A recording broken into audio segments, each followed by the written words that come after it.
Prezados amigos, irmãos e irmãs, uma saudação muito carinhosa a você que tem sede da palavra de Deus e diariamente a busca.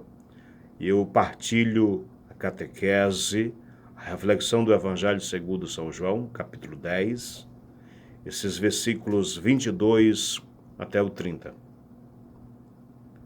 Esse Evangelho vai nos informando que em Jerusalém, onde Jesus estava naqueles dias, celebrava-se a festa da dedicação do templo.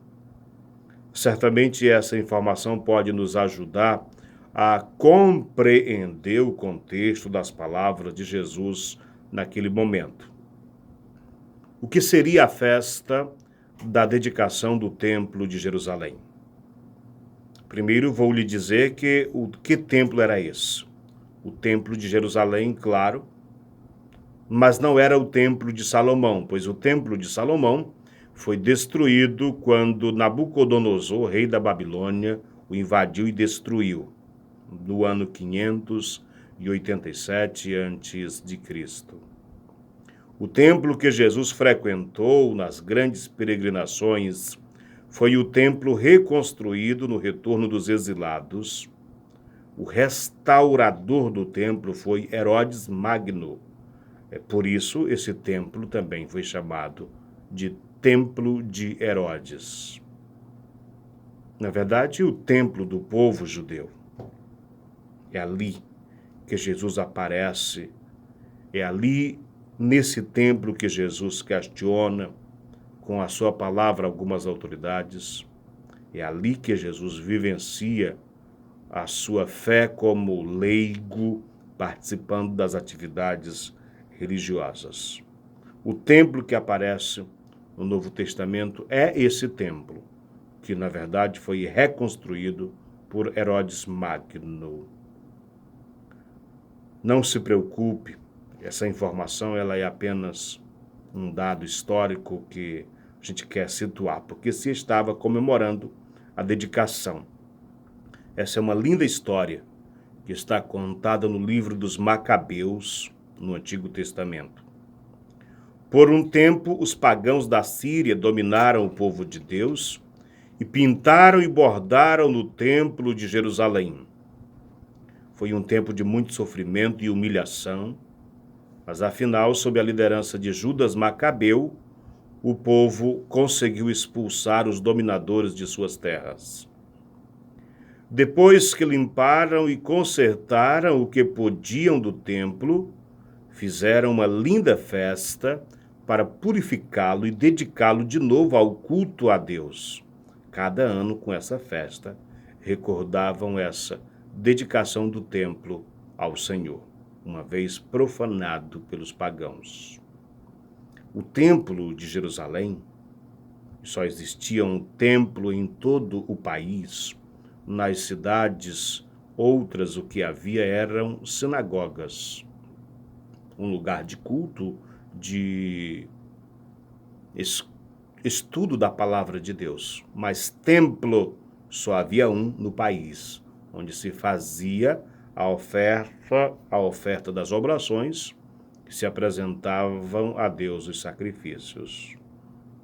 O templo era um sinal visível da presença de Deus, que os guardava e protegia. Nele os pecadores se reconciliavam com Deus, oferecendo sacrifícios de animais. Ali ouviam as explicações da lei e rendiam graças por todos os favores que recebiam do Altíssimo. Pois bem, Jesus está no templo. No capítulo 10, versículo 22, do Evangelho segundo São João, Jesus está no templo, na festa da sua dedicação. Se aquele povo tivesse acolhido a pregação de Jesus, entenderia que mais do que aquele templo, o sinal visível da presença de Deus no meio do seu povo era o próprio Jesus. Que em Jesus Deus estava reunindo as ovelhas dispersas e amparando os mais sofridos. E que mais do que os sacrifícios de touros e carneiros que ali eles ofereciam seria o sacrifício de Jesus, o verdadeiro Cordeiro de Deus a redimir o seu povo dos seus pecados. O próprio templo em si mesmo já era um testemunho sobre Jesus. Minha gente, eles estavam, porém, de coração fechado para Deus e para a boa notícia do reino de Jesus. Consideraram que Jesus estava ofendendo a Deus com suas palavras e suas pretensões. Chamaram-no de blasfemo e quiseram até apedrejá-lo. Não eram de suas ovelhas. As suas ovelhas ouvem a sua voz, disse ele. As minhas ovelhas escutam a minha voz e elas me seguem. Nós somos as ovelhas que o Pai encarregou Jesus de cuidar e salvar. Mas é preciso que nós escutemos a sua voz e o sigamos. Ele nos conhece e nos dá a vida eterna. Nós, suas ovelhas, escutamos a sua voz e o seguimos.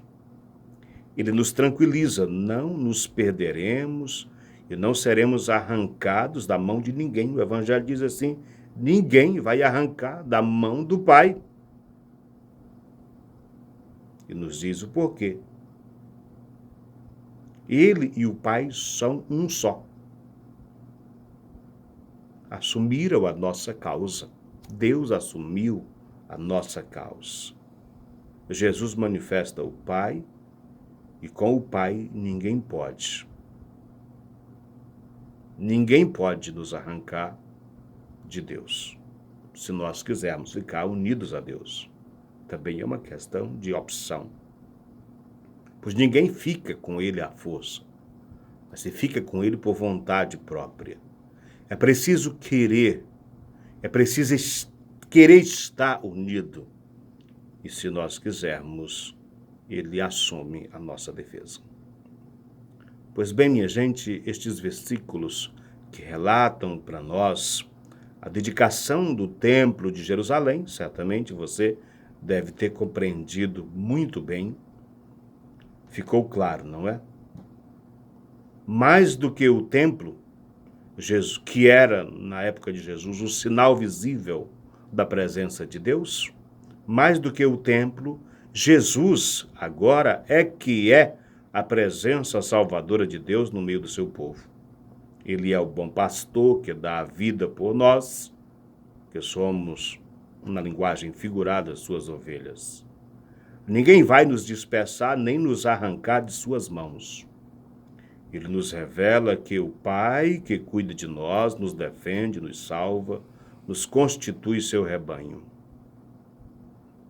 Por nossa causa, ele foi oferecido como se fora um cordeiro imolado no templo. Por sua ressurreição, o cordeiro tornou-se pastor. Ele é o bom pastor, que marcha à nossa frente. Reconheçamos a sua voz, sejamos seus seguidores. Olha o que diz Jesus. Meu Pai, que me deu estas ovelhas, é maior que todos, e ninguém pode arrebatá-las da mão do Pai. Um parênteses. Lá no capítulo 34 do livro do profeta Ezequiel, o Senhor reclama dos maus pastores, daqueles que receberam a missão de estar à frente do povo, cuidar das ovelhas, mas que em vez de cuidar, se aproveitam, se dão bem. Lá, Deus diz, eu expulsarei os maus pastores da minha presença, e eu mesmo serei o pastor do meu povo. Está no capítulo 34 da profecia de Ezequiel. Você pode ler um capítulo bonito que traz umas coisas maravilhosas. O Senhor diz, eu serei o pastor do meu povo. Nós respondemos isto no Salmo 22, 23, não é mesmo? Quando nós rezamos, o Senhor é o meu pastor, nada me faltará. O Senhor é o meu pastor, nada me faltará. Que o Senhor, nosso pastor, que é Jesus, que é Deus que se fez homem, esteve entre nós, historicamente, que passou pela morte e ressuscitou e hoje também está entre nós, invisível. É claro que nós não estamos vendo Jesus tal como ele viveu aqui com seu corpo. Nós estamos vendo nos sinais privilegiados da sua presença, que são os sacramentos. Que o Senhor, nosso pastor, que cuida de nós, cuide dos nossos doentes, cuide das famílias, das crianças, dos idosos e de todos os trabalhadores. Amém.